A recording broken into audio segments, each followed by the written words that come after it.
So my name is Tommy Heiden. Today's going to be, the title of today's talk is The Master Plan. It's Removing Fear in an Uncertain World. And we're going to talk about some of a lot of my spiritual journey over the last couple of years. I guess, do you mind just making that, not all the way close, but mostly close. We're going to talk about my spiritual journey and what I've gone through and how I came to know what I know. And then we're going to explore some of those topics. And then at the end of it, after I've rambled on for however long this is going to take, I'll open up to any questions that you guys might have, any clarification that you guys need. And then you guys can, give me feedback on anything that piques your interest or if you find it of value. Okay, so interestingly, I always kind of describe myself as delightfully average because I don't think I'm of delight, or I don't think I'm of greater than average intelligence. I don't think I am any better or worse than anybody else. So what I if you get any message out of today, it's that hopefully if we can discover truths, if we can talk about truths, if we can move towards truth in this talk, that you'll know that the truths are available to everybody. You don't have to be Buddha or Krishna or Jesus or anybody to discover these things. You just have to be able to commit to truth, and you have to know what is truth. Because it's very easy to get distracted. There's a lot of mistruths in society right now, and the evidence of that is very simple. Just look at society. If religion had all the answers, we would all be enlightened by now. If science had all the answers, we would all be enlightened by now. And realistically, looking at the world, the problems that we have are a spiritual one. I'm on Facebook every day. I read some of the comment sections just for fun, and there's a lot of hatred. There's a lot of condemnation. There's a lot of judgment. There's a lot of negative energy that comes out of that stuff. And what I really see is a lack of compassion, a lack of the ability to see the world through somebody else's eyes. And so we're going to talk a lot about some of the topics that are near and dear to my heart. Stuff like trying to figure out science, religion, and spirituality, and how everything fits together. And then we're going to dissect a lot of the truths and mistruths. And if you're at all tied to any sort of dogma, you're probably best to leave it at the door because some of the stuff that I say today you might not agree with. Some of the things that I say might be out of your realm of thought. You might not be able to accept it. That's totally fine with me. You don't have to accept everything that I say. In fact, if I have one message at all, is don't trust me. Because there's a wonderful story about the Buddha. When he first started teaching, he welcomed people who disagreed with him, and he said, here's what I have done. Take what I have done, try it, and if you get different results, come back to me, and we'll talk. And realistically, that's what a teacher should do. A teacher should always say, I welcome disagreement. Not combative disagreement, but I don't want to stand up here and say, or sit up here, and say that I'm the be-all and end-all. This master plan right here, which I'm going to show you in a little bit, is not the be-all and end-all. It's a jumping off point. There was a point where I actually went and spoke to a psychic just to get some clarification in my own mind. And, she told me, it's like, what happened is this was the first major revelation that you had, and you kind of got stuck on it. Yeah, and you're like, well, what do I do now? And it doesn't allow you to progress. So I don't want anybody to get stuck. I want people to know that this is a jumping off point. This is a way of unifying everything so we can move forward, so we can figure out where we're going from here. And everybody's individual path will be different based on who they are. There's not one true path to enlightenment. There is 7 billion people on the planet, so there's 7 billion ways to get enlightened, right? Every person is going to have a different path. And we're going to talk about some of those paths. We're going to talk about some of the generalities that we can go through to figure out how to get there. But realistically, the problems in society are a spiritual one. The only way that we can solve the disagreements, that we can solve the wars and the fighting and the racism and the hatred and the condemnation and all these negative things that we see in the environment or in our society is by raising our consciousness. As a society, we have to do it. Otherwise, we're very close to blowing ourselves up again. And just look at the pissing contest between America and North Korea, and America and pretty much everybody right now.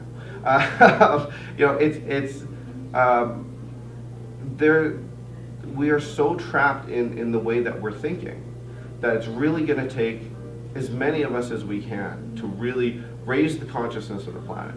And the good thing is that those of us who choose to do that, we can have a great impact on the world.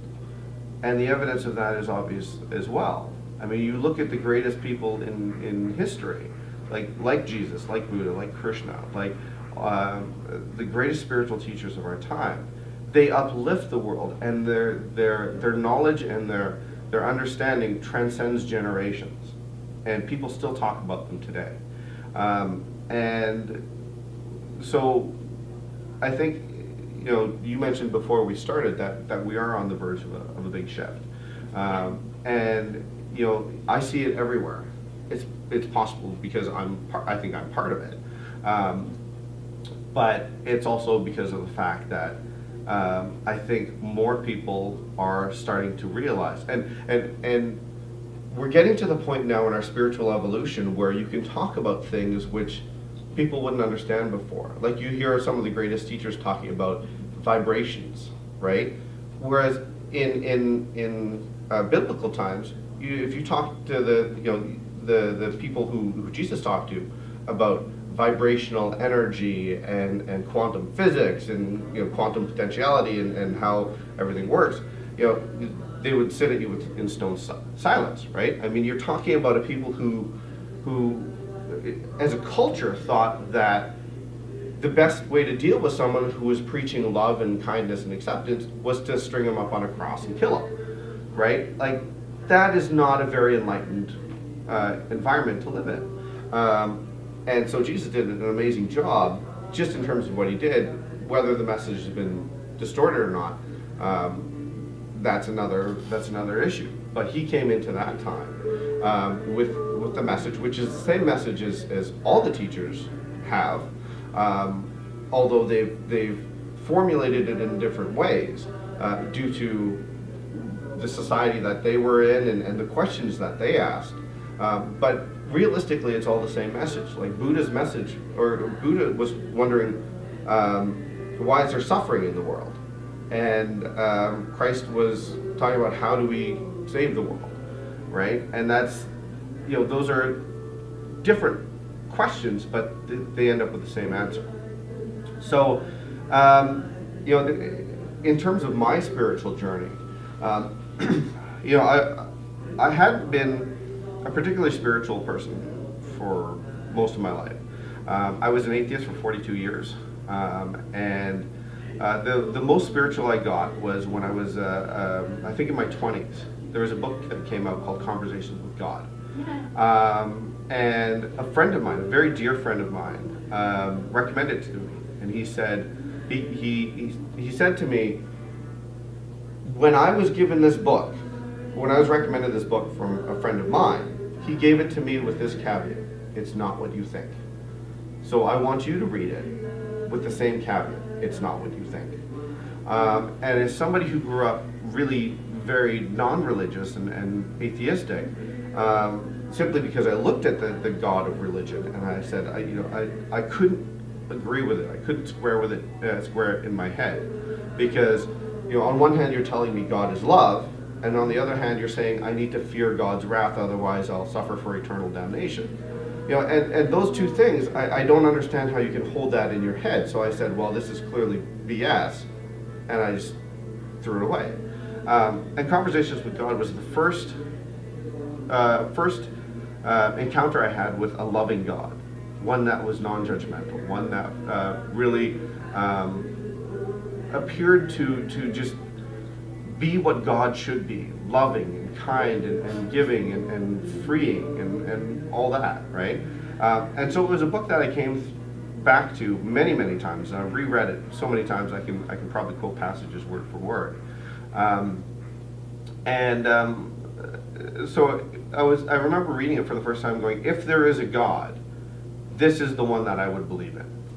But even though I read it and I understood the concepts and I enjoyed it, I didn't internalize it too much. It was a book that I enjoyed reading because I loved the prose of it. I loved the way that it flowed. I loved the conversational aspect of it. I couldn't, I still wasn't able to say, yes, definitively there is a God and I believe in God. But I went on this spiritual journey starting a couple of years ago. And it started very simply with me, meditating and just spending time by myself. And I would think through concepts, and I would spend a lot of time reading spiritual books and stuff like that. And I don't remember the specific timelines of any of it. But there are certain things that I kind of, like, I don't remember the exact sequence of things, but I remember I was getting into starting my second business, and I wanted to learn marketing. So I was listening to a marketing podcast, and there was an interview with a woman by the name of Gabrielle Bernstein. I don't know if you know her. She's written a number of books, May Cause Miracles, The Universe Has Your Back, and Spirit Junkie. And she was promoting The Universe Has Your Back. And I've always believed that I lead a charmed life. That was probably the most spiritual that I got, was that whenever anything was starting to go really, really, really bad, and things didn't look like they would ever turn the corner, that's when they inevitably did. And that I've seen that pattern repeated in my life. So I always kind of believed that that the universe had my back, that no matter what happens in my life, something will happen at the end of it, and everything will work out exactly the way it was supposed to. And I'll look back on it and be like, that was pretty cool, right? So I was intrigued by the title. And so because in my other job, I get a lot of time to listen to audiobooks. I don't have a lot of time to read, but I listen to audiobooks. So I was listening to this audiobook, and it talks about asking for signs. I went, okay. So because I have a bit of a scientific mind, I'm like, let's test this. Let's see if this actually works. I said, okay, if the information that I'm receiving is true, I want a sign. Show me a sign. And I said, okay, let's pick something that I'm never going to see. Let's pick the infinity symbol. I'm like, I'm not going to pick a number because I look at numbers all day, right? I'm not going to look for like a red car because I see red cars whenever I want. So I was like, I'm going to pick the infinity symbol.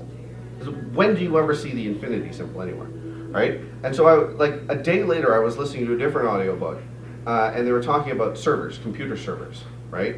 It was a book on Amazon, and there's a particular passage in it where it said, we need to make sure that this server can scale to infinity. And I was like, ooh. And as if to emphasize the point, the audiobook repeated it and said, no, we really need to make sure this scales to infinity. I was like, okay. I said, that's infinity, but that's not the infinity symbol.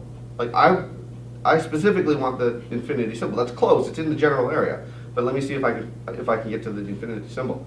So I'm driving down from work from work the other day. I work on the North Shore. And I work overnight. So I was coming down the cut. I'm like, I'm gonna go to McDonald's, grab breakfast on the way home. So I turn onto Main Street, and I get stopped at a stoplight, and I have this urge to look to my left.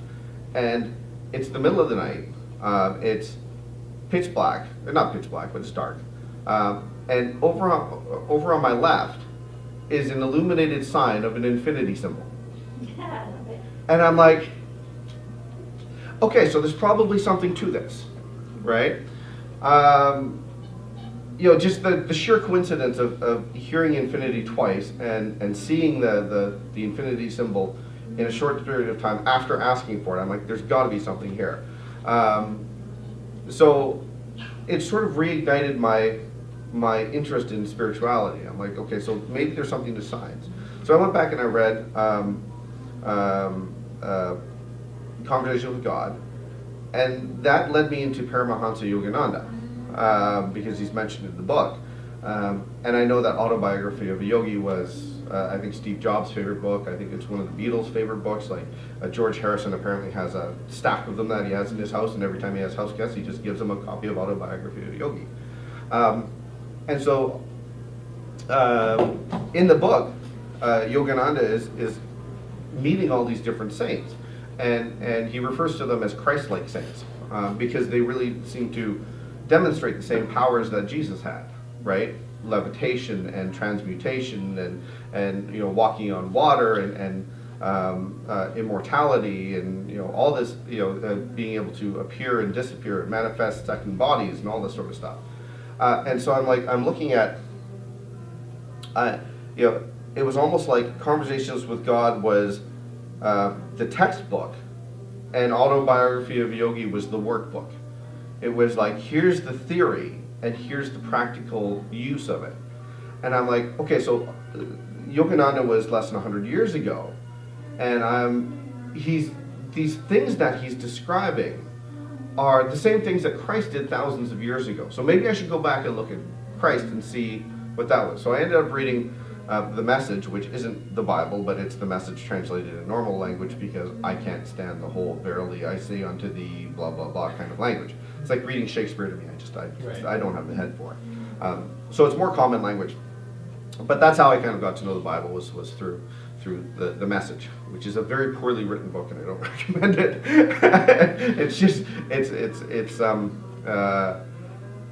They try and do it in casual language, but it's a little too casual. It's kind of like, Jesus told the people to go beat it. You're not wanted here. And I'm just like, there's casual language, and then there's, so it was interesting, because then now I'm starting to piece together puzzles and all that sort of stuff.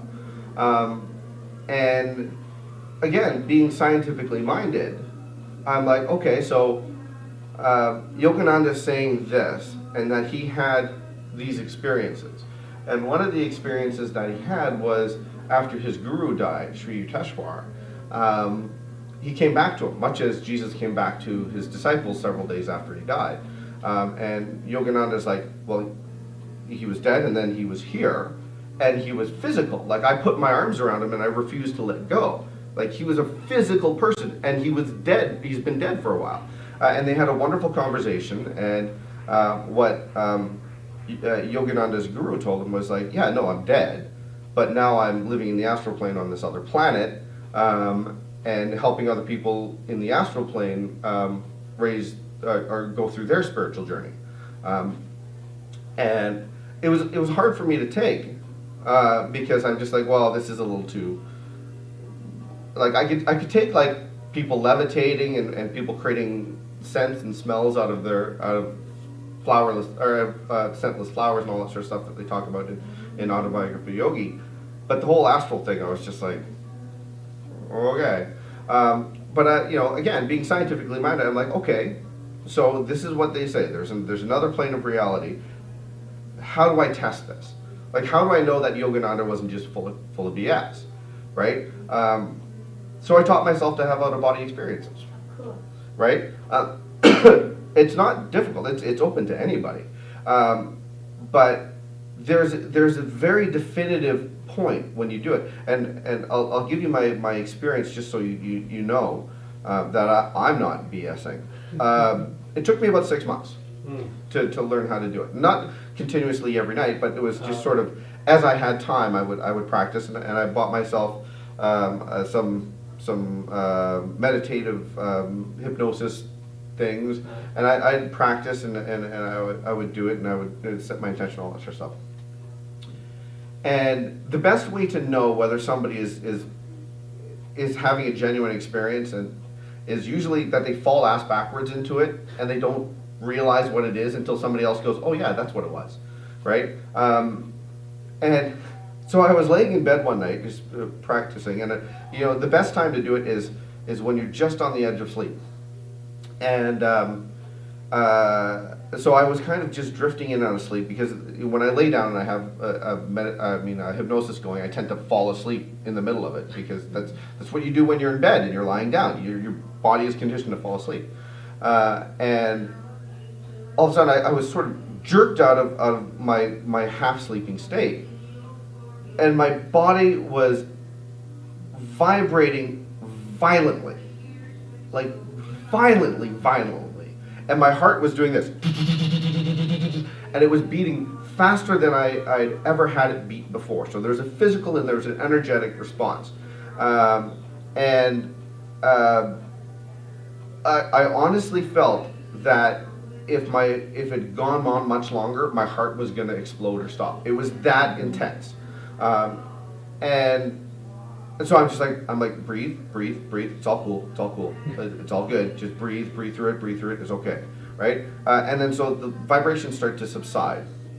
And I looked over at my wife, and my wife was passed out. She's a light sleeper. And I'm like, okay, if this was physical, if this vibration, it was like something was just shaking me violently, was physical, she would have been like, holy crap, what the hell happened? She would have woken up and called the hospital.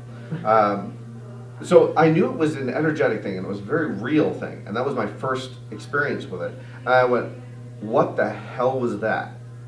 And then so I went back and I looked online. I'm like, out of body astral projection vibrations. And it turns out there's a vibrational state that you enter just before you do it, or a lot of people do. I didn't know about that at all. Like, they were just like, oh, lay down and set your intention, and then, or do this and that and the other thing. And I was like, okay, that was interesting. So clearly I'm on the right track. Next night it happens again, although not quite as violently. And realistically, what ends up happening is you're tuning your body to a different vibrational frequency, right? So it's kind of like, from what I understand, doing drugs, right? They call it chasing the dragon when you do drugs. I've never done it, but that's fine. Like, the first time is really intense, and then every time, that's how they get you hooked on drugs, is you're trying to chase the dragon. You're trying to get back to where you were the first time it happened. But what you realize is that this is just, you're tuning your body to a different frequency so that it's able to access different levels of consciousness. And so after that, periodically I've had out-of-body experiences, very brief ones. It's not like I'm attempting to do anything. It's not something that I really need to explore, but there's a definitive feeling of raising up out of your body, and then you're up here and your body's in bed, and your consciousness and your thoughts and who you are is here, and your body's there, and it's a very strange sensation. But again, it's not something I need to spend any time in. It's just, I wanted to confirm and see, is there something else? And you'll notice that the people who have near-death experiences or have out-of-body experiences, they really genuinely, universally have no fear of death. Because they're like, well, that's my body, but I'm still conscious and here. So my body and my consciousness has to go somewhere, right? When the cord is cut with the body, where does the consciousness go, right? So that was kind of my thing. So I'm sitting there like, okay, so now I know that I can be out of the body, it's the consciousness, without the body. So now let's explore this further. Let's figure out what this means and where this leads me. And so I started reading books about people who had been out of the body, and one of the seminal books on that was a guy by the name of Robert Monroe, who started the Monroe Institute, which is all about learning to have out-of-body experiences. And he was somebody who had hundreds of out-of-body experiences over the course of like a dozen years before he wrote the book. And he was very afraid when it first happened, because he didn't know what the hell was going on. And then he started to, again, being somewhat scientifically minded, he would like write down the barometric pressure and which direction he was facing and what time of day this was happening and all that sort of stuff. describes a number of experiences in that book, which are quite interesting.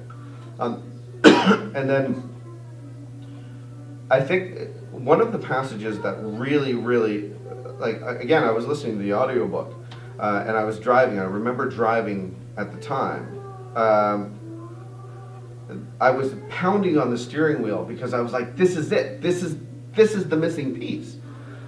He talks about, like, just leaving the body and having these experiences, and, you know, some of them he would be like in the here now, like he could be in the room and see us talking, right? And then other experiences would just be sort of weird and unusual, and he could figure out, and they were like astral experiences and stuff like that. But he says 3 times I went someplace and I have no idea where I was. And he says it was a place beyond form, beyond male and female, a place of infinite love.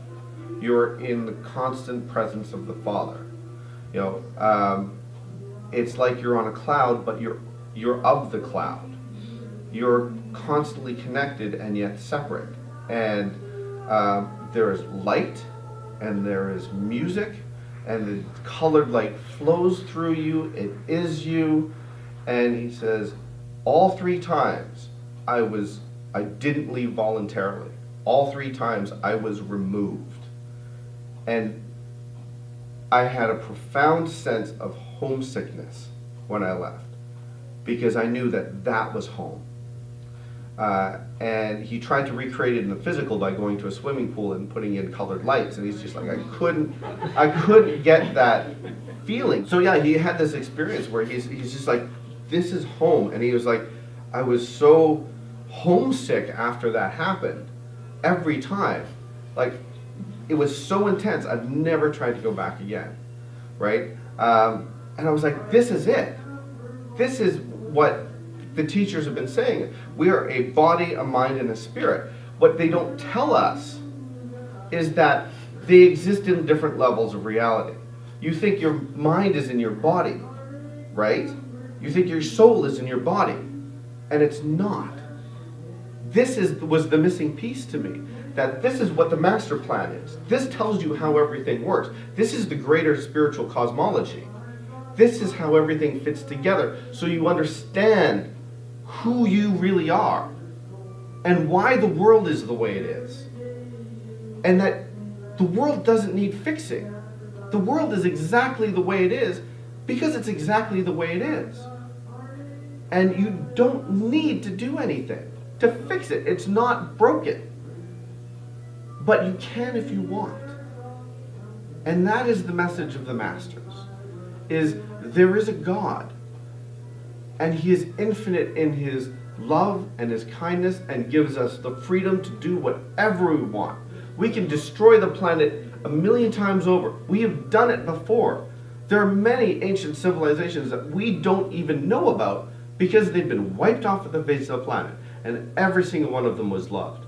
Every single one of them was given the freedom to do whatever they wanted, to work in concert with God and their angels and the universe to create this joyous experience that we have on the planet. And it is a joyous experience. And I can speak from my own experience that when you understand how everything works, you move into this state of transcendent joy, of transcendent love. And you just want to stay there as often as you can. It's not that I stay there permanently. I mean, I'm taken out of it all the time, usually with my kids, when they don't listen. But you see the world so much differently. And you see the petty arguments and the petty squabbles that we have are stupid. Because it just takes a little bit of logic and reason to understand these things. The things that I'm hopefully going to, the way I'm hopefully going to explain some of this stuff is through a couple of tools. We can use logic and reason to figure things out. And then we need to realize that we can only tell the physical universe through the physical senses. If we want to understand the rest of it, we have to use metaphysical senses. We have to use spiritual senses. We have to understand that there are different tools for different realities. So this is the master plan. This is what I realized. It came into my head in a blinding flash of light. This is it. Now, what I saw was this, that there's a physical universe, that there's a metaphysical universe where the mind and the astral body reside. There's a spiritual universe where the soul resides. And all of it is one thing. All of it is nothing more than vibration. You tune your vibration, and that's why when you want to go into the metaphysical reality, you vibrate through and out of your body, because you have to vibrate at a different frequency. And this is why the great masters, when you have a vision of Christ, this is where Jesus and Buddha and Krishna and all the ascended masters reside. They're in the celestial realm. They're in touch with their light body. That's why they're always surrounded by divine light. That's about as powerful as you can get. So what happens is when I saw this, and how all of this is connected, right? That there is only one thing. Everything flows together. That was the moment where I went, crap, I gotta believe in God now. Because there was no other option. This is too perfectly designed. This is both divinely simple and yet infinitely complex.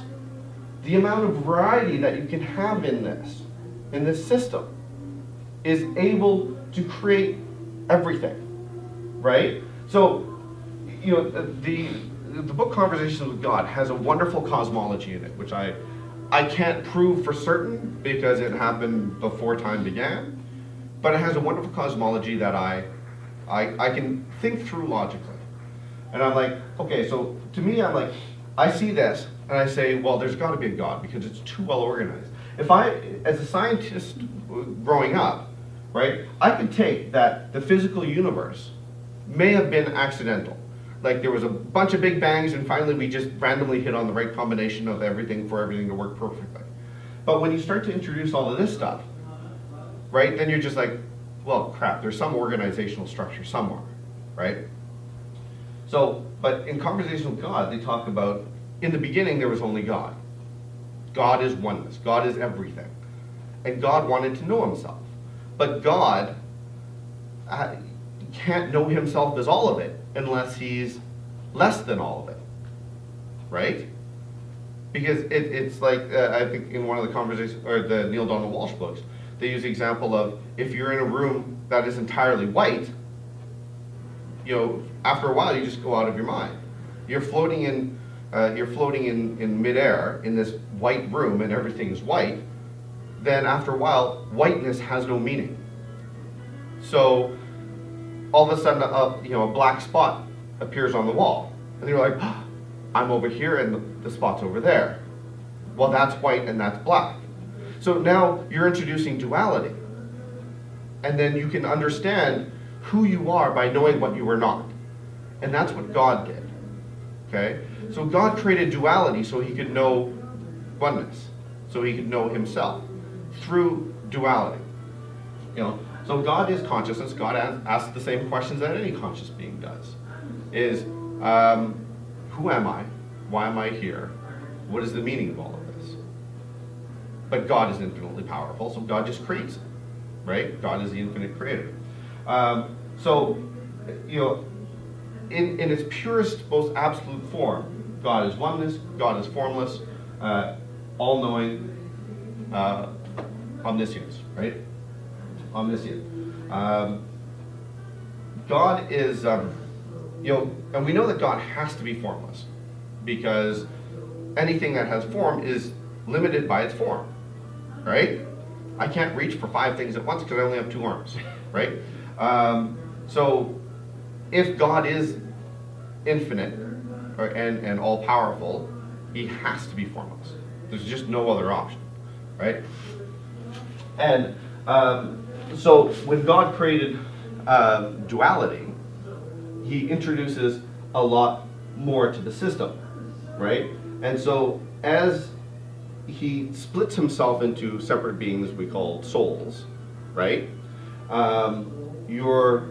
The soul, as described in Journeys Out of the Body, is in constant presence of the Father, is still all-knowing, light, love, all that wonderful stuff. There has to be a way for the soul to not know, Because it's very simple to say, oh, well, I'm one because I'm one with the Father and I know everything, right? So the soul has to be able to forget who it is. But the soul can't do that, just as God can't forget. It's like God can't create something outside of himself. God is everything, and there's nowhere else to put it. So the Christian theology of, well, God's up here, and this is God's kingdom, and then hell's over here somewhere, and then earth's over here somewhere, right? It doesn't jive. It can't.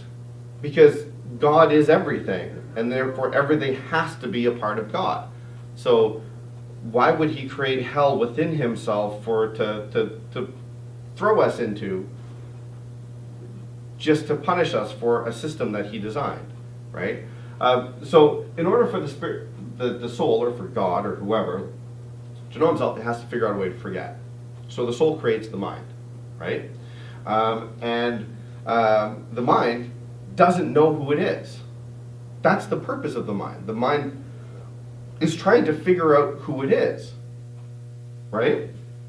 And then the mind decides to go, through co-creation with the spiritual, decides to go into the physical and take physical form, and creates the astral body, which is the blueprint for the physical body.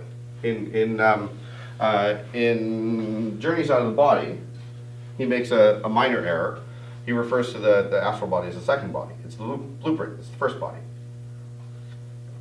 The physical body is the second body. The physical body is the illusion, right?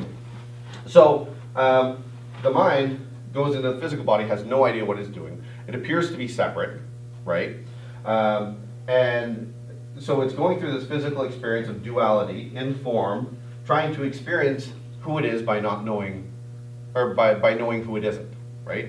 And eventually finding its way all the way back up the chain. So essentially what you're doing is it's lowering the vibrations and the density to the point where you get to the physical, and then the act of evolution is basically, or spiritual evolution, is just raising your vibrations, increasing your power, and moving into alignment with this. There's really only one thing. It's alignment or non-alignment with your higher self. Now, we chose to be in the physical for a reason. There is a reason and a purpose for everything. So there's lots of people who discover this part of everything, and they're like, I just want to go into the astral plane and just play around in there and do whatever you want. Well, you do that every night when you go to sleep anyway. So don't worry about it. There's a reason you're in the physical. So don't discount the physical and say, well, I just can't wait to die or go into the metaphysical realm or whatever and find out what that's like. I mean, the joy is in the creation here.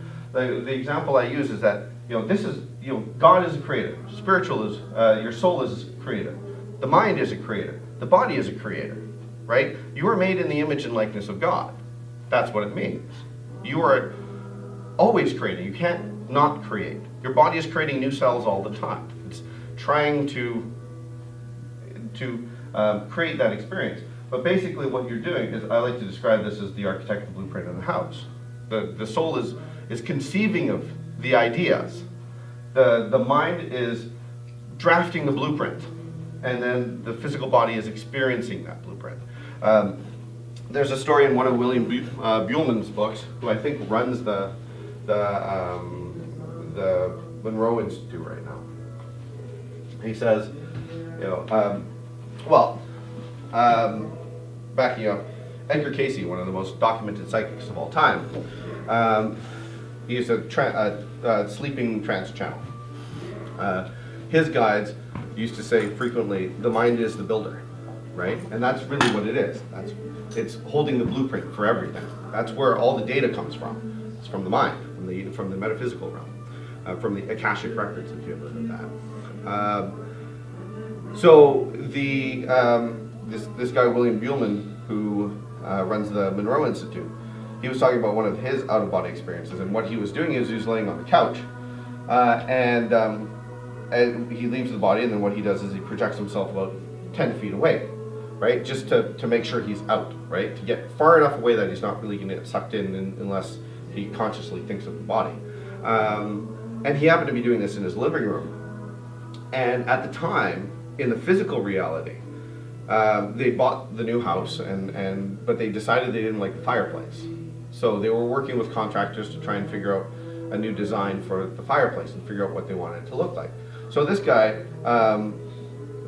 comes out of his body, and he's still in the densest portion of the astral reality. He looks over to his fireplace, and it's starting to change, right? So in his mind, he's already crafting this, and it's already taking physical form in the astral reality, because that's where it has to be created first. Everything is created first in thought, then in word, and then in deed. So the idea is that we have to understand that each portion of us is here for a reason. It accomplishes a specific purpose. So we don't want to discount any of it. And in terms of just trying to understand what all this stuff is, again, this is just, it's a blueprint that teaches you how everything is laid out, so that going forward you can be like, okay, this master said this, and this is in alignment, so that you know that that's true, and then this teacher doesn't know what the hell they're talking about. And then you can just ignore them. Any questions so far, by the way? Okay. So here's the issue that we run into as a society. Oh, that's a thing. So let's see if I can do this without knocking over my water. So basically, we've got the soul, we've got the mind, and we've got the body. Okay. Now, the mind is the big question, because the mind is the part where ignorance is introduced. It doesn't know where it is. So the mind always has two choices. This is part of why we're here. Is it has the choice to essentially choose the higher choice or the other choice. So the higher choice, spirit, love, right, or ego. That's your option from a spiritual point of view, right? Love is believes in unity, because all things are one thing, right? It's all this. It's all the energy that's God. Everything that's created is created with the energy that is God. It's just in different form. We know that from physics, right? You break apart matter, you get energy. You break apart energy, you get more energy, right? What is it? The law of conservation of energy. Energy can't be created or destroyed. It can only change form. That's all this is. It's just energy changing form. There's nothing magical or mystical about it. It's energy in different forms. Just some of it is more dense and some of it is less dense. Some of it is more powerful and some is less powerful, based on form, right? So unity, compassion, and the ego likes to think in terms of separation. It believes in superiority.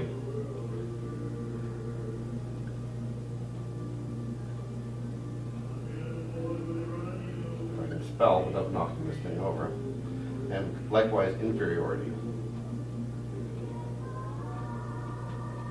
Right? So that's the problem with the world right now, is that we're living in separation consciousness. It's me versus you. It's Republicans versus Democrats. It's Black Lives Matter versus Blue Lives Matter. It's Canada versus the US, right? It's all of that stuff. So the ego is constantly trying to tell you who you are, because the mind doesn't know, right? And where does the ego come from? You're not born with it. You ever see a child? Children don't have an ego. They walk around naked. They think it's the most natural, wonderful thing in the world. A 4-year-old does it all the time, right?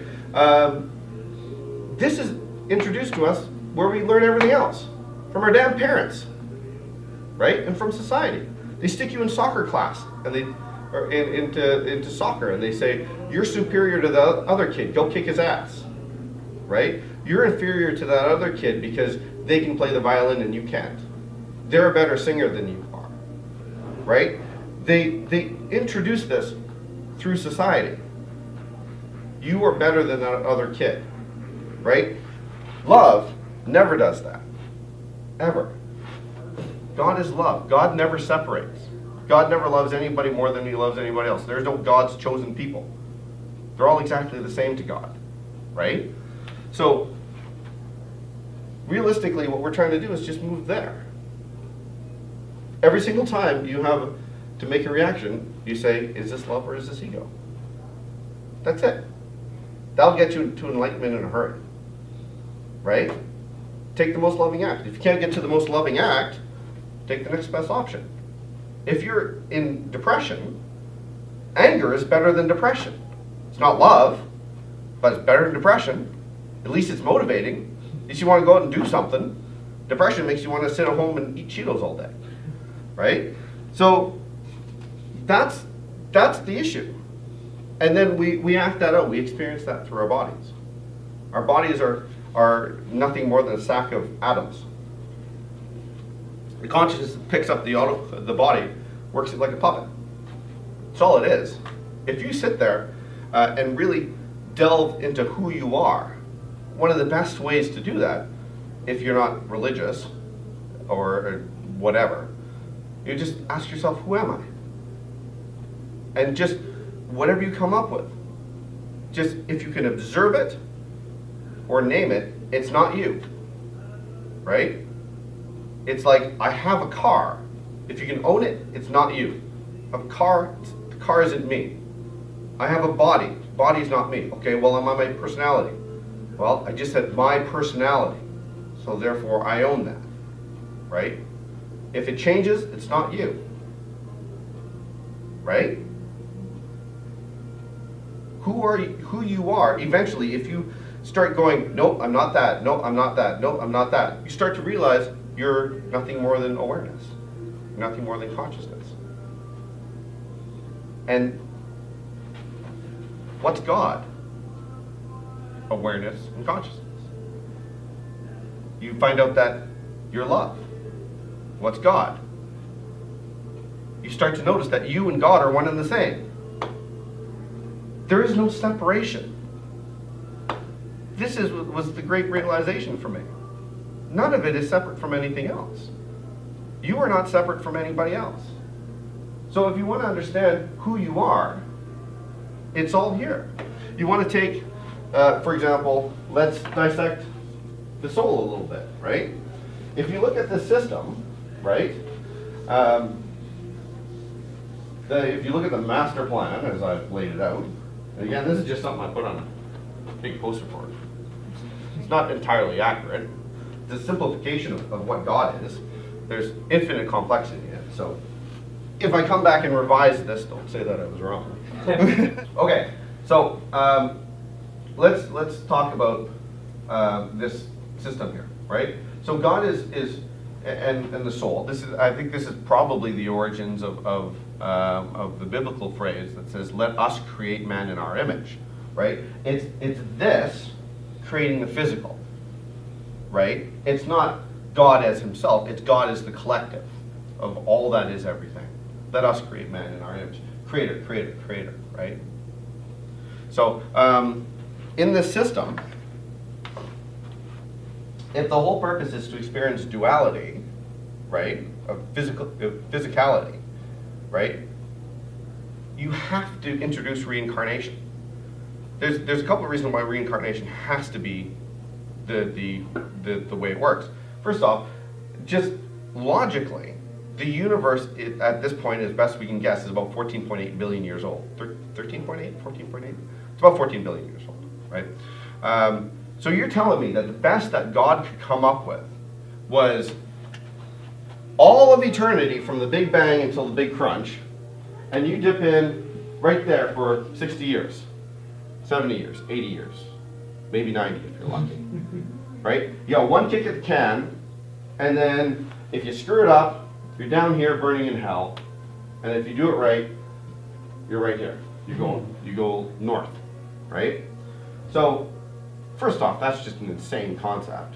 You sit here waiting in formlessness until you get to whatever time frame we are in physicality, and then you get one shot and you're done. Now, so if the purpose is to experience duality, Well, as a essentially white male, like if the purpose is to experience duality, right, and to experience basically everything that this universe has to offer, right? If as a white man, I can't experience what life is like as a woman, not in this physical form. I can't experience what life is like in the inner cities as a black person, right? With racial injustice and all that sort of stuff, right? I can't experience any of that stuff in this physical form. I'm limited by this physical form. So if the purpose is to go into physicality, if we choose to go into physicality, we have to do it more than once. Because we're trying to get experiences, right? So at the very least, you got to do it twice. Once to be a man, once to be a woman. And then maybe one is a hermaphrodite, right? And then maybe once is a black person, and one is a white person, and one is an Asian person, and one is a brown person, right? One is a Native American, Nice. right? So you have to do that. And then what's the difference between doing it 60,000 years ago and doing it now? You're going to get different experiences. One is the experience of being a caveman. The other is the experience of staring at a screen all day. It's an entirely different experience, right? So reincarnation has to be part of the program. It has to be. So it's real? Yeah, of course it is. Okay. Of course it is. And many past life readers will tell you that. Reasoning there, that's awesome. Right? Well, again, this is not rocket science. I'm of decidedly average intelligence. This is just me sitting and pondering how things have to work. Right? So when we die, we were reborn? Well, what happens is when you die, you re-emerge into non-physical. Right. Because that's where everything is created.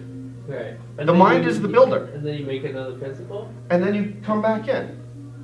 As someone else? Or Yeah. something else? Okay. Yeah.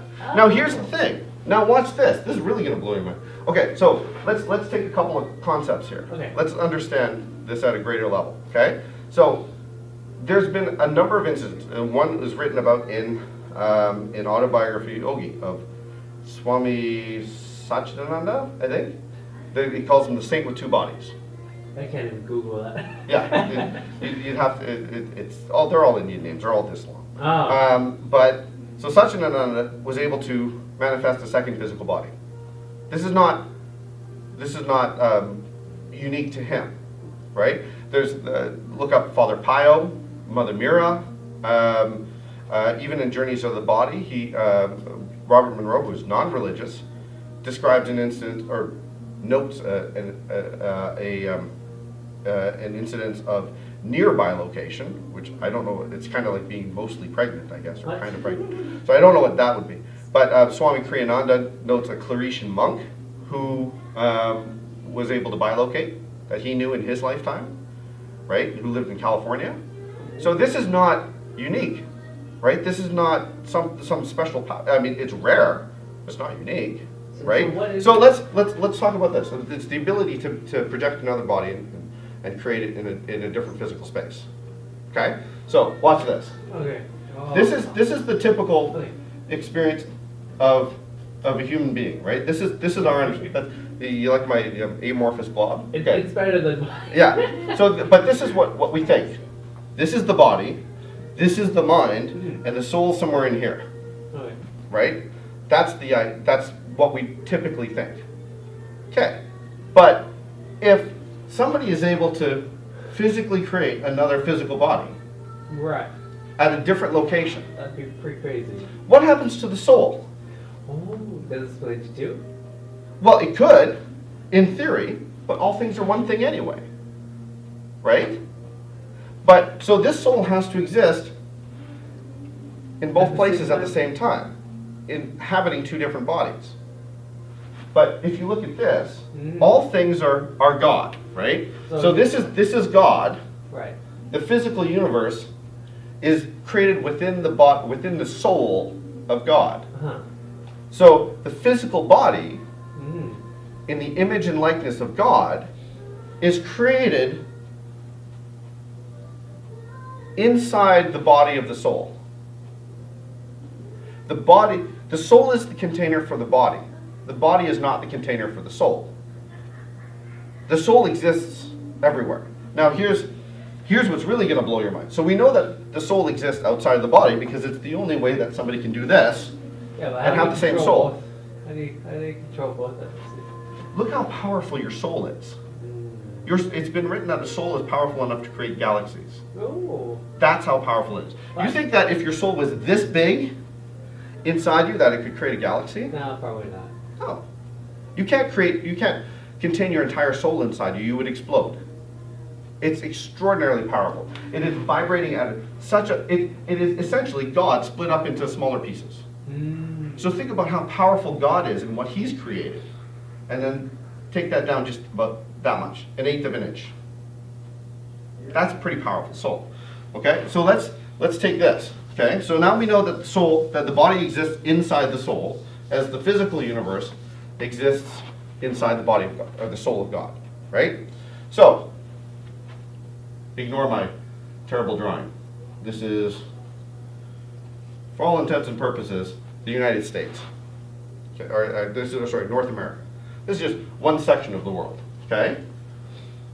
So we know in order to get experiences, the soul has to live outside of time because God exists outside of time. Right? So your soul is existing, let's say here in Vancouver in 2018. Right? It's experiencing maybe the Great Southwest in the 1800s. Right? It's experiencing something in Europe during the time of the Renaissance. So your soul can transcend time and space? Yeah. Your soul is everywhere. At all times. Your soul is much bigger than you think it is. It's much more powerful than you think it is. So okay? Are we able to experience different times? Yeah. Oh. Yeah. You can travel through time. You might have to do it metaphysically. Yeah. Like there's somebody, But, yeah. a couple of spiritual students who were talking, and they said, "Oh yeah," one of them said, "Oh yeah, I can fly and I can transmute objects and do all that stuff. It's just, I just got here to do it. It's just easier to do it that Fair way, enough. right?" And- So your soul is in all places, in all times, at all experience to its soul. All your lifetimes, or even future lifetimes, are all being experienced all at the same time. Now, one way to sort of detect this, right? When you sleep, your mind leaves your body, right? Right. So it goes here Right. to create, to free itself from the body, right? So when you dream, you physically leave your body, and then when you come back, if you remember your dreams, they're being downloaded into your head Right. a few seconds before you wake up. Okay? Your consciousness leaves your body. Now, if you remember any of your dreams, Right. you'll notice that there is sequence but no time. So, for example, if I'm in a grocery store in a dream, and I say, "Oh, I gotta get to the airport," all of a sudden I'm in my car driving to the airport, or I'm at the airport, right? There's no break in time. This is why we come into the physical. One of the reasons why we come into the physical, because here creation is instantaneous. Physical, we get to anticipate creation, right? Like- we get to say, we set our intent and we say, I really want this red sports car, right? Now here, you turn around, there's a red sports car right behind you, Right. right? Or you drive in your red sports car. Here, you got to put the money in the bank to buy the sports car, which means you got to get a new job, right? So there's that time gap, which you don't get anywhere else. This is what makes physicality a joyous experience for the soul, right? Because it gets to have that experience, right?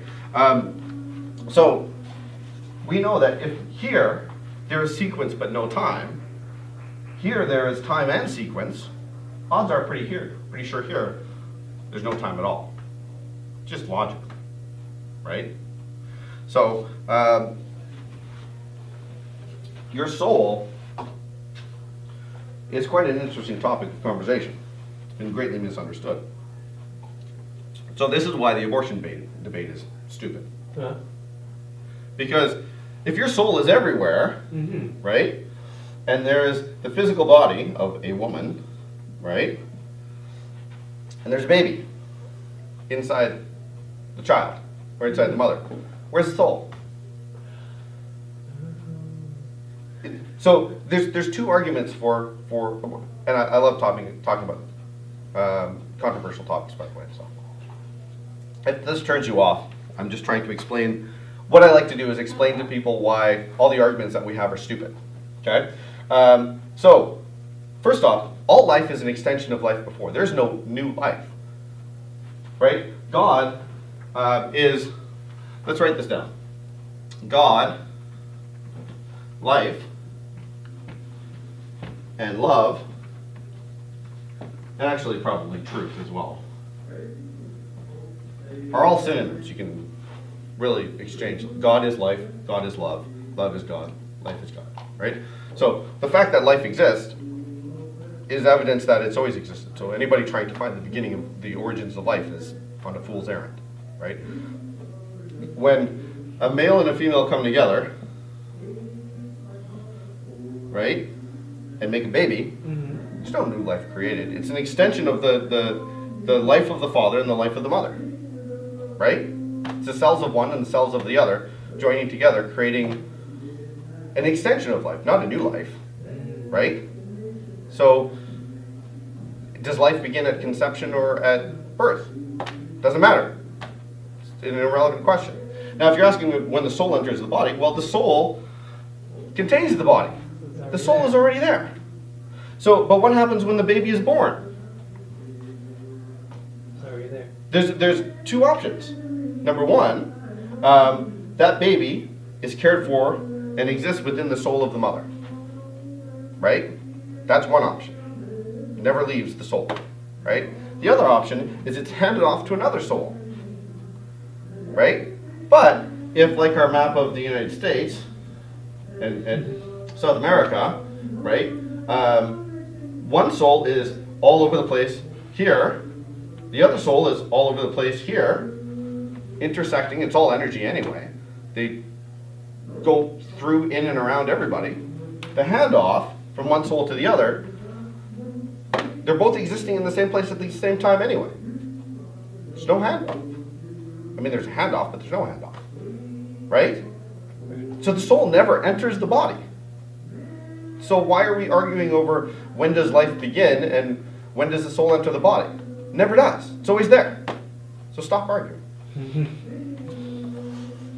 Sorry, I get passionate about something. Makes sense. But again, this is just logic and reason, right? Once you understand this, everything else falls into place. Right? Now let's talk about something else controversial. Racism. Right? Like right now in the States, there's big push between like white supremacists and Black Lives Matter and all that sort of stuff, right? What is that? Duality. So what? Everything in this universe, in the physical universe, is dualistic in nature, right? So really all you're talking about is melanin in the skin. There's a lot of melanin or not so much melanin. That's it. It's all one thing. Right? It's like there's not you go through a couple of stages. You're like, there's light and there's dark. There's white and there's black, etc., etc., etc. Right? Everything in the physical universe. There's opposite polarity or not so much. Right? So male, female. Right? And then you realize that there's no such thing as dark. It's just light or not so much light. There's no such thing as white or black in terms of light or pigment or skin color or whatever. Right? It's just one thing more or less. Right? In terms of skin color, it's melanin or not so much melanin. That's it. Right? Male or female. And what is I don't remember my biology totally, but I think everybody is created female first. Yes. And then they're just added an extra hormone. Chromosomes. So really it's just more female or less female. That's it. Right? So, we're arguing about whether one thing is more superior than the other. There is no superiority. There's no superiority in God's universe.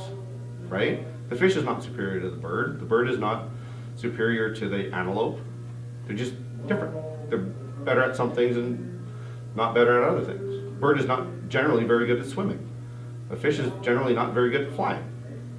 Right? They each serve a purpose. The sky isn't superior to the land. You know, the land isn't superior to the sea. It's just different. So, you know, we argue about things like who is superior to who else, right? So you start to realize that the things that we talk about are all based in the ego, right? So that's why we have to move beyond the ego, because all these arguments that we have are ego-based. I think I'm separate from you and I'm superior to you, and you're not. Nobody's superior to anybody else, not on any other planet or here, right? So the question is, realistically, if we recognize that all our problems are ego-based, how do we get out of the ego? How do we turn away? Achieve enlightenment, okay? Now, enlightenment is a very scary term for a lot of people. It means a lot of things. It means you shine light out of your ass, whatever it is, right? Okay, so let's talk about how we raise our consciousness, right?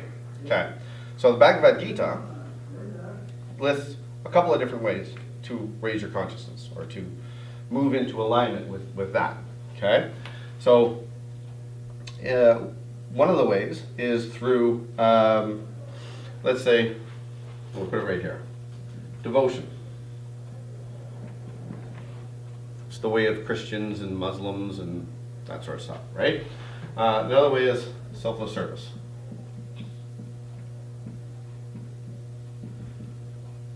Service. Okay, think of Mother Teresa or Gandhi, right? Dedicating your life to humanity, right? The other way is the path of wisdom. That's the way of Buddha, right? Another way to say wisdom is truth. Another way to say selfless service, dedicate yourself to life. Another way to teach or to think about devotion is love.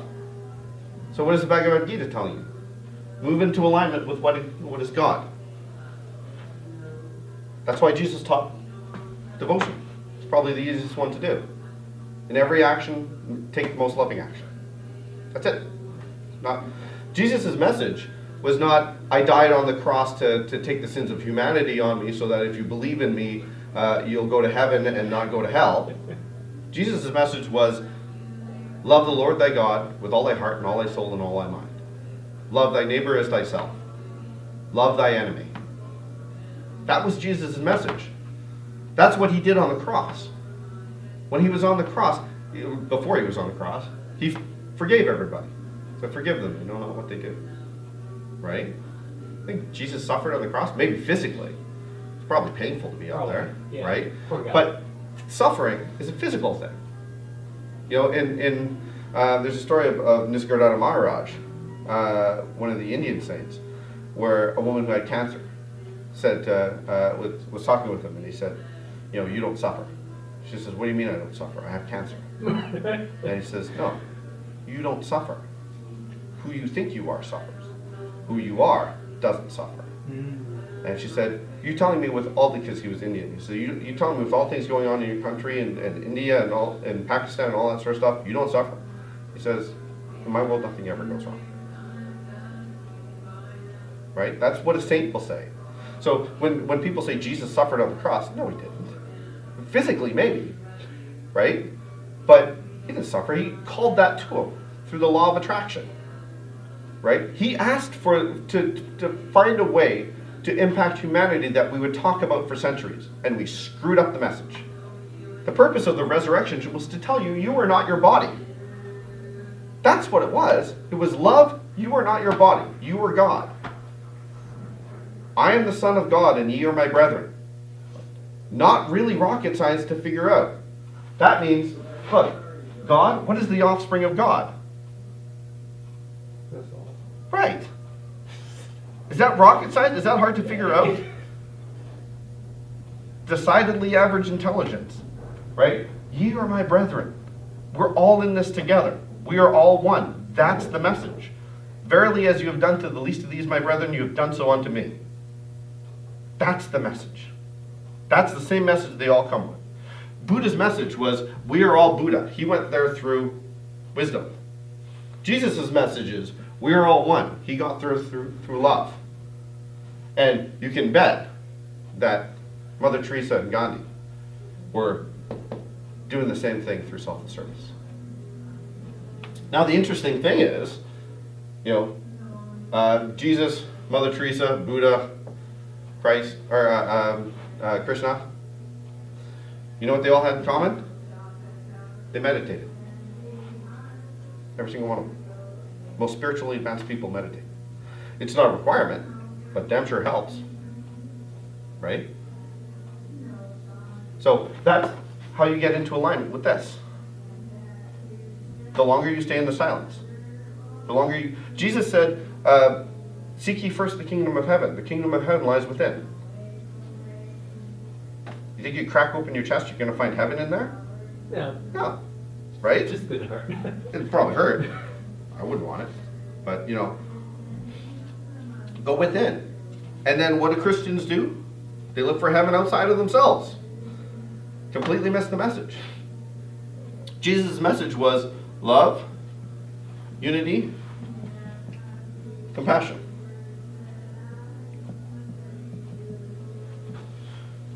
The church that sprung up around them teaches fear, separation, and judgment.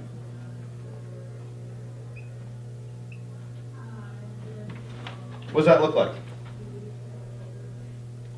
Love, ego. So we've got entire religions based around the ego. Think they're going to get to God that way? Think they're going to go into alignment that way? Yeah. Probably not. But again, no judgment. They can do whatever they want. You got freedom of choice to do whatever you want. How do we know we have freedom of choice? Well, because we're God. Right. So God has, think about this, God has full freedom to create whatever he wants without freedom, or with freedom from judgment or condemnation. Right? Right. He's the infinite creator. And if we're him, and God is love, well then a manifestation of God's love, if God and love are synonyms, then love is the full freedom to create without judgment or condemnation. Because that's what God is. So we have full freedom to do whatever we want. That's why the world doesn't need fixing. Even though there's racism, even though there's violence, even though there's war, it does not need to be fixed. But we can if we want. Question? So should we? If you want to. Okay. The whole purpose of this is to decide who we are and who we want to be. Okay. Because we can't remember. But once So we it's not like a wrong thing to try and fix No. it. So here's one of the problems. Fear, judgment, separation, ego, wants to make things right or wrong. Or wrong. Right? It's kind of like what Trump It's duality. Yeah. Is this right or is this wrong? Well, all duality is illusion anyway. Right? So there is no right or wrong. Is the bird more right than the fish? Right? There's no right or wrong to any of it. We blow ourselves. We're immortal. What happens when you die? You reemerge into non-physical. So if we blow ourselves up, what happens? We all reemerge into non-physical at the same time. Oh well. Life continues. Why? Because God and life are synonyms. You can't kill God, so you can't kill life. Right? You ever notice that when a city gets abandoned, it gets overgrown with life again? Yeah. Why? Because life finds a way, as they say in Jurassic Park. Right? Life always finds a way. Life will continue. Life has always continued. Life will always life has continued and always will, just in different forms. So if we killed everybody on the planet, we'd just start all over again. Doesn't need to be fixed. Yay. Now, that being said, with this knowledge, you get to decide who you are and who you want to be. The reason why I'm giving these talks is because I've decided who I am and who I want to be. Right? I've decided that it is my desire to spread love, to increase consciousness, to raise people's awareness. That's all I want to do. I have no attachment to the world. I was talking to Angus, I think, when you went to the the washroom. I have no attachment to Feeling them. that. Yeah, I have no attachment to the world. If it wasn't for my wife and kids, I would go live in an ashram or a monastery somewhere and meditate 18 hours a day and eat a bowl of rice and sweep the floor. It doesn't mean anything to me, because I know the world's perfect the way it is. But I'm here, I might as well do something, right? What better to do than to spread love, I'm with you on that. right? This is why I laugh when people say, well, God will judge you. I'm just like, he created this system. Why would he? And if you make mistakes based on the system that he created, what's he going to do? Judge himself? Right? That's all. It would be hypocritical. You're God. You're using the system that God created. He's going to get mad at you for using the system the way that it was designed? How dare you sin? How dare you take my name in vain? How dare you do this, that, or the other thing? Now, this is not, it's not an argument for or against anything. Can you go out there with an AK-47 and wipe out an entire school? If you want to. But keep in mind that freedom of choice doesn't mean freedom from consequences. Right? You're probably going to go to jail, you'll probably get the death penalty, and then you'll very quickly reemerge into non-physical again. So are there like, what do you call it? But Consequences if you die that way? no. Oh. There's no judgment or condemnation. Mhm. When you, and I can't speak for a lot about what happens after you die, because Right. I'm not there and I don't remember all of it. Right. But I can tell you the basic theories of it. So let's say you die Uh-huh. and you are rampantly homophobic, right, in the physical. So as Abraham-Hicks says, everything you do goes into your vortex, right, which is sort of a storehouse how things manifest and all that sort of stuff, right? Okay. So when you die, you consult with your angels and your guides and all that sort of stuff, and you plan your next life. That's what I'm told. Okay. Again, I'm not there. I don't know. Right. But so they look in your vortex and they say, "Oh wow, look at all this wonderful stuff that you did." To the soul, everything's wonderful. There's no, oh, you did a terrible job in that particular lifetime. It's, wow, look at these wonderful, joyous experiences you had of negative things, right? What we would call negative in physicality. So your soul goes, oh, wow, you were really, really rampantly homophobic, right? That was cool. So what do you want to do now? Oh, well, I got to know what it was like being homophobic. Let me explore the other side of that coin. So you're reborn into, say, a gay person in a homophobic family. Oh, okay. And then you get to see your consequences. Right? Well, what about, like, there's that guy, but what about all the people he killed? What about them? You think that people die not of their own choice? I guess so. Right? You think that people are limited not of their own choice? People who come into physicality in a physically limited or mentally limited body. Mm-hmm. So just because somebody's physically or mentally what we would refer to as less than normal, right? It's not because because God is angry with them. Mm-hmm. It's for the experience of it. You only know physical wellness by knowing physical illness, right? When you're sick as a dog and you finally get well, don't you feel great about your wellness? Right?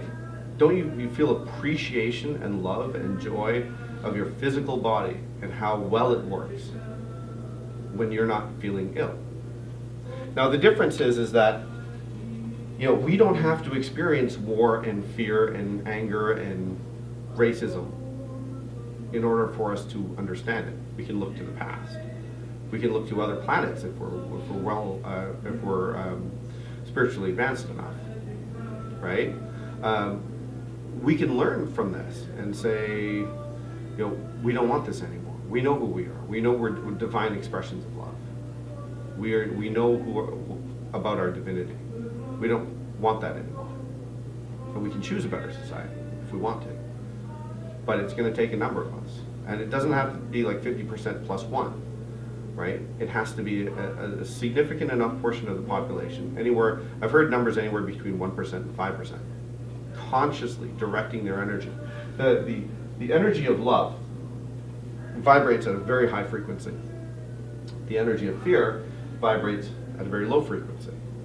So it only takes a few people who are unconditionally loving to affect the world, right? You know this from talking to people in your life who radiate love and they're a joy to be around. They don't shine light out of their ass or anything, but they're just very loving, pleasant people to be around, and you just want to be around them, and they inspire you to be better. And even if you're trapped in your own limitations and you say, well, I can't be as spiritual as you, or I can't be as loving as you, just being in their presence is enough to say, maybe I can try, right? And then we also know fearful people who we don't want to be around, right? So, this is why I think Jesus said, when two or more are gathered in my name, there I am. One of I think the greatest misunderstandings of Jesus, and there are many, is that, he talked about himself in two different ways. He said, I am the Son of God and I am the Son of Man. And those are two different things. When he talked about, I am the Son of Man, he's talking about Jesus, the physical incarnation.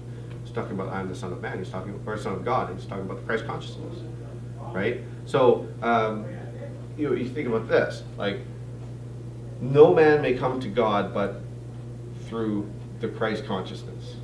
No man may come to God but through the Christ. No man may come to God but through me. You see how quickly that gets distorted? How easily that gets distorted, right? But every single path, truth, life, love, devotion, wisdom, selfless service, whatever you want to call it, every single one of those requires transcending the ego. So if you want to say there's one true path, that's it. Getting past the ego. You can call it whatever you want. City consciousness, Christ consciousness, enlightenment, self-realization for it. Right? There's so many different ways to get there. The only thing that you have to do is figure out which way is right for you. There's a very famous part of the Bible. Some people may have heard of it. It says, ask and you shall receive. Right? So if you decide to make the journey, if you decide to try and reach a consciousness, all you have to do is ask. That's it. Up here, in this realm, are angels and spirits and guides shouting your name, calling to you, trying to help you, always trying to help you. The question is whether you listen or not. And again, if we want to know if they're real or not, well, you look to the people who have the experience of it, right? There are people who have experienced angelic encounters. The other is to look at something like again, Robert Monroe, Journeys of the Body. He talks a lot about guides. They're usually invisible in this realm because they don't want to disturb your spiritual development, right? So he'll set an intent in this reality, and he will feel like hands come up under his arms and whisk him off to where he wants to go, right?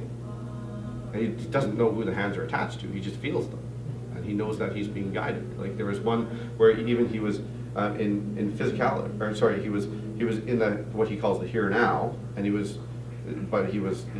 non-physical, and he was trying to go up a hill, and he felt a pair of hands lift him up and carry him up the hill, right? So again, we're getting back to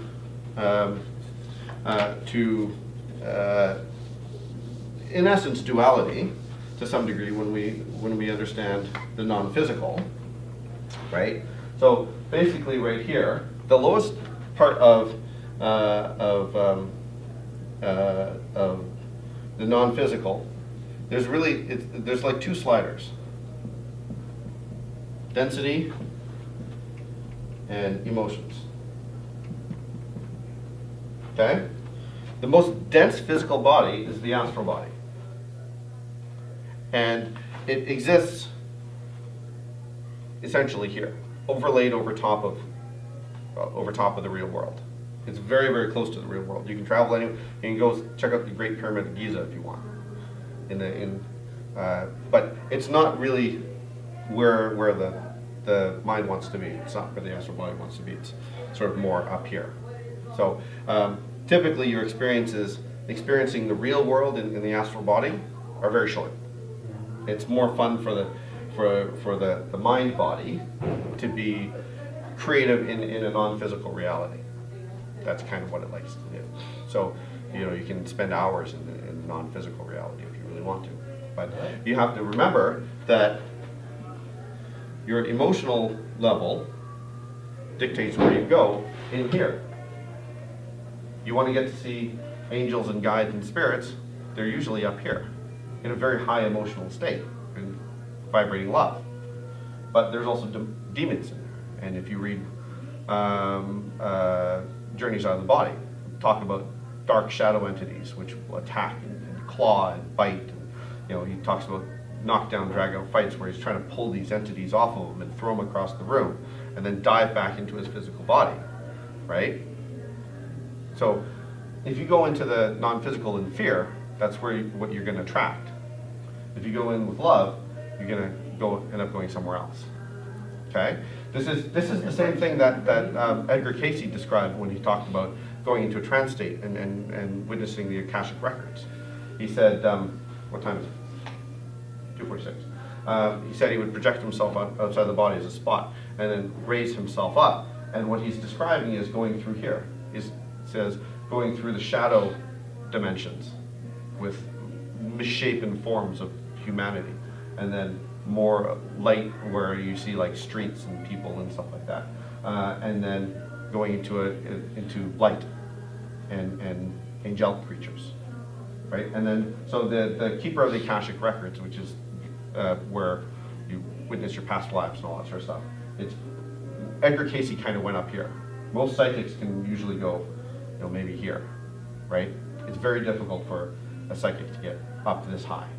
Edgar Cayce was an exception. He was very, very good at what he did. Was he a psychic? Yeah. Yeah, he was a trance psychic. He was the only one who never got to witness any of his psychic readings because he was asleep. We called him the sleeping prophet. He was the most documented psychic in history. They took records of all of his trance sessions. Oh. And you can view them at the Association for Research and Enlightenment or something like that. And so many books have been written about him. He's a fascinating guy. If you learn about him, he's very. At his deathbed, Jesus was there, playing music for him. That's how in tune he was with the higher realm.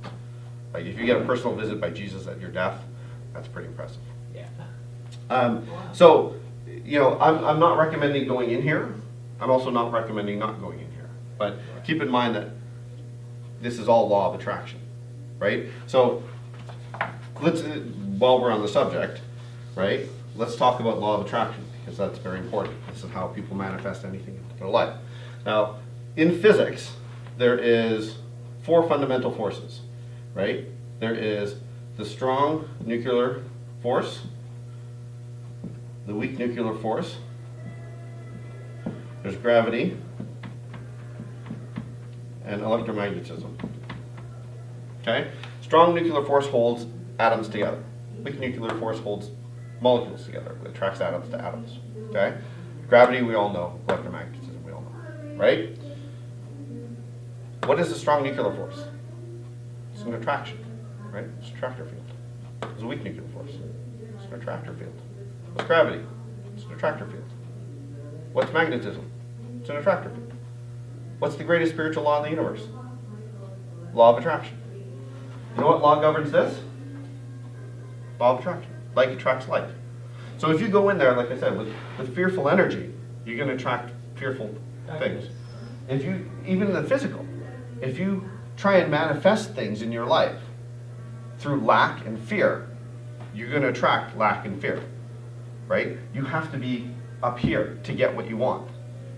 Wayne Dyer used to like to say, what you really, really, really, really want, you'll get.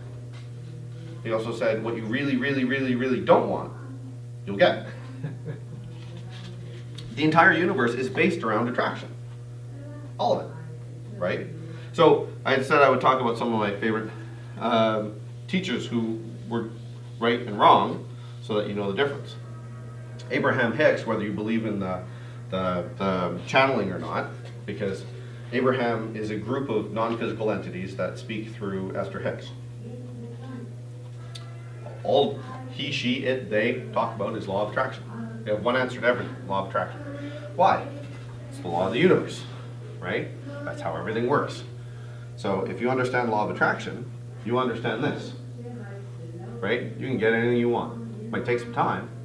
You want a red sports car, it might not happen until your next life. But that's fine. It's all in the vortex anyway. You just gotta be patient. You gotta give up your expectation, right?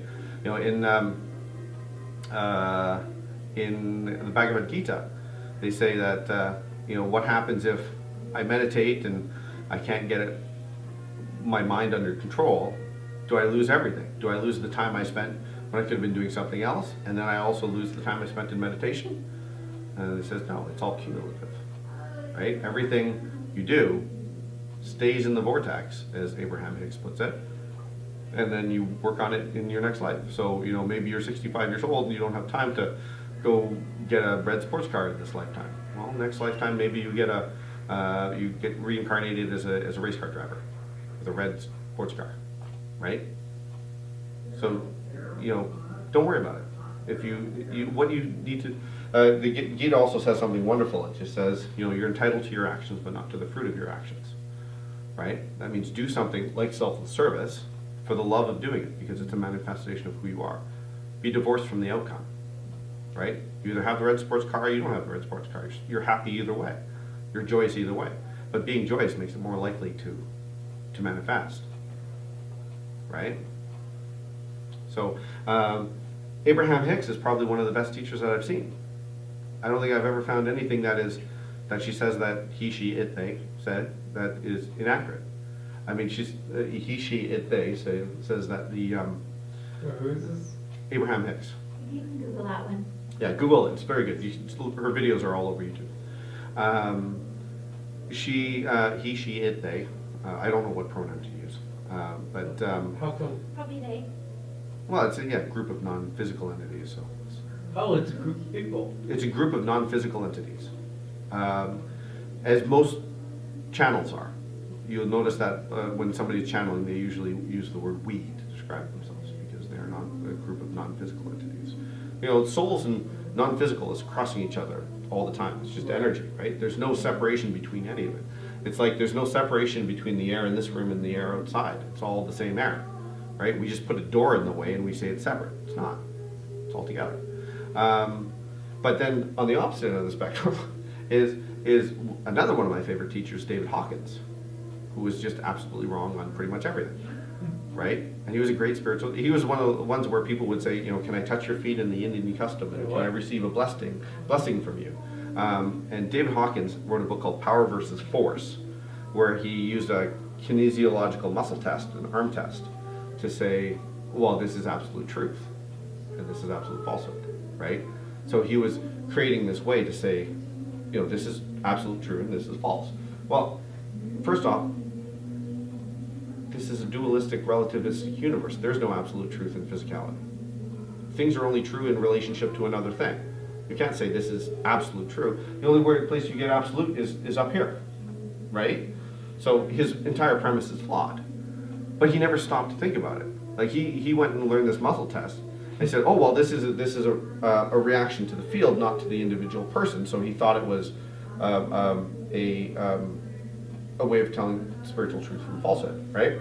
So he goes back to his lab, and he says he gets, because I think he was a psychologist or a doctor at the time, and so he gets everybody to do the muscle test. And he says, look, when you you either stay strong or you go weak. He said, when you look at the fluorescent lights, you go weak. Some of them went strong and some of them went weak. And he went, huh, that's unusual. And then he found it. Then he found out that, he says, well, you know, the people who stayed strong went through A Course in Miracles, but the people who didn't. And he's like, and you know, the immediate thing to me is just like, if it's absolutely true, it would be true for everybody. And what you've done is just prove that it's a subjective truth, because if people go through A Course in Miracles, they say strong, and if they don't, they don't. So you never know what the answer is going to be. It's always subjective to the subject, right? And then he also went to clarify it even further, right? And he said, well, you know, if you're an atheist, you're denying God, so it doesn't work for you. If you're a married couple, sometimes it doesn't work. Or if you have an imbalance in your chi, sometimes it doesn't work. So he's listing all these subjective conditions and saying he's got absolute truth. He says, yeah, but when I do it, I always get the same answer. Right? Well, of course you did. It's your test. You invented it. It's like me saying, hey, look how true this is. Right? I created this. This is my document. Right?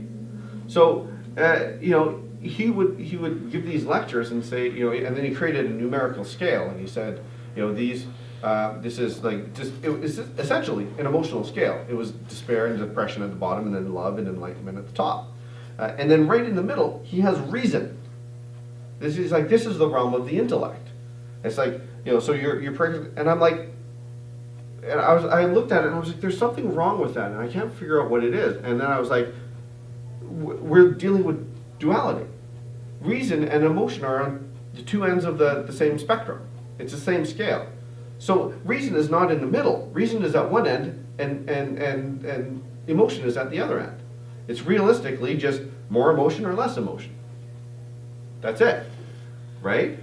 So he would find these ways of agreeing with, and it's funny because you listen to, and this guy with Midwest values, raised in the Midwest, all the things that he found were true were all the things that he already believed.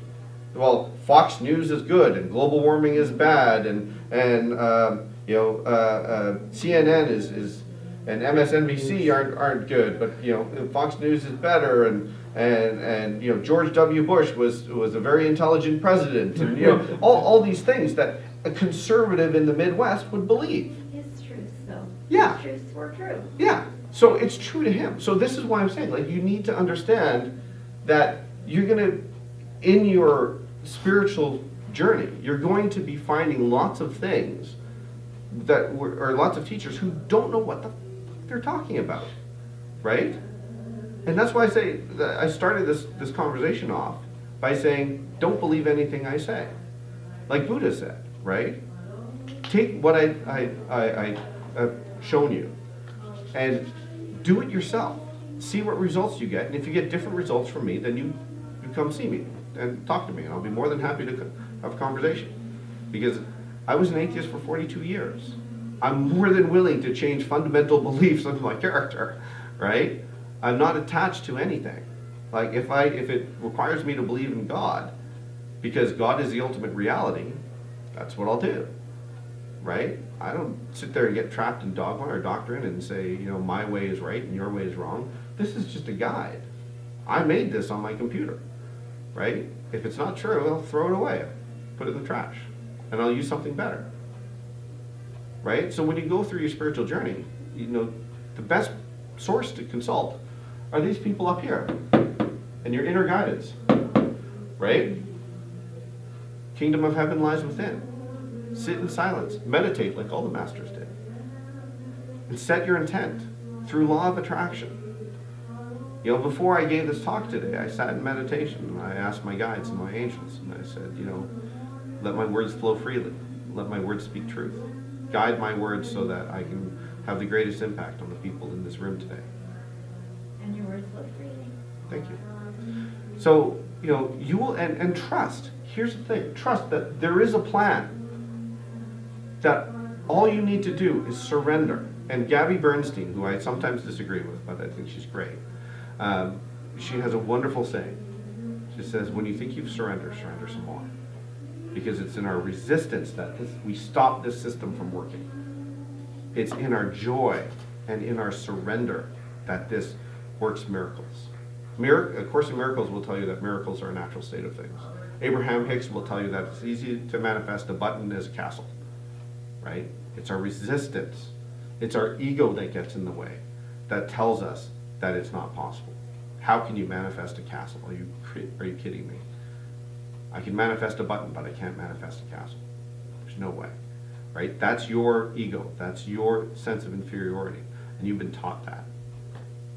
Right? The system works. And the greatest teachers all have the same message. All of it. God exists. God is love. We are one with all. All you have to do is just surrender. Go inside, trust your inner guidance, set your intention, and let the universe flow. Let the universe do its magic. Anything else that needs to be said? Take a clap now? If you want to. Thank you. You said you were confused a while back about the people choosing or, experiencing what you Oh, perceive as limitations evil. and, or, But also being the person that, that's being done wrong, basically. Yeah. Having a negative experience? okay, so this is another one of my favorite topics. Remember? Yeah. Okay, so let's talk about, just if we have time, I know we're probably running over time, but whatever, yeah, 3 o'clock. So, because I like to talk about controversial subjects, okay? Let's talk about the Holocaust. Because there was a wonderful video I watched with Abraham-Hicks where they is talking to a man who is very, very angry. And he says, you cannot tell me that however many millions of people went into the gas chambers, they did that through law of attraction. You cannot, there's nothing you can say that will tell me that those people died because of law of attraction. And Abraham says very pointedly, it's not important to us what you believe. It's important to us what we know. And Abraham did not go into, I think, enough detail for this man because he was very angry. She said said something very poignant and said that Esther Hicks, the body that Abraham speaks through, has gone through her life and had her experience and decided that her life is full of joy. And you have gone through your life and had your experiences and decided your life is full of misery. And as long as you believe that, that's what you'll get. Now, what I think that Abraham missed in terms of this guy is understanding the Holocaust. Essentially, there were 3 types of people in the Holocaust, other than the guards. There were the people who knew that they were going to die and used every moment to uplift people and give them hope and comfort them. Then there were other people who just knew they were going to die and just accepted it, rolled over, and just took it. And then there are the others who fought tooth and nail and did everything they had to do to try and survive. Right? If they had to, rat out another prisoner, they would. If they had to throw somebody on the bus, they would. If they had to do anything the guard told them, including, murdering somebody or performing sexual favors for the guard or whatever, they do it. Because that was their goal. Now, each of those 3 different people had an entirely different experience in the Holocaust, in the gas chambers. And each of those were drawn into that experience for their soul's growth, to experience who they were and who they wanted to be. And in that moment, in one of the most horrific moments in human history, that recorded human history, they all made their choices. They all decided who they were and who they wanted to be in that moment. And that's what we're here to do. It doesn't matter what your circumstances are. It doesn't matter how horrific we may judge them to be. What matters is who are you and who do you want to be. I like how you said that. Thank you. I have a simpler way, just that we come here to experience. We don't need to label it good or bad, but I like how you said that. That was what this man had a hard time understanding, is that his mistake is in labeling the Holocaust bad. And that goes back to Yeah. when you said you were confused, that I think that's what your confusion was about, what about those people that got murdered or were on the Yeah. receiving end of the bad. Yeah. That's what caught If my you label it as attention. bad, it will be Yeah. bad. If you label it as nothing more than the soul's desire to experience, then it is whatever you make of it. Again, I could very easily just be sitting in a monastery somewhere, sweeping the floor right now. Doesn't make any difference to me. Right? I'm here because this is who I decided I want to be. That I have a great deal of clarity And I hope that I can bring that clarity to other people. I hope that I've done it.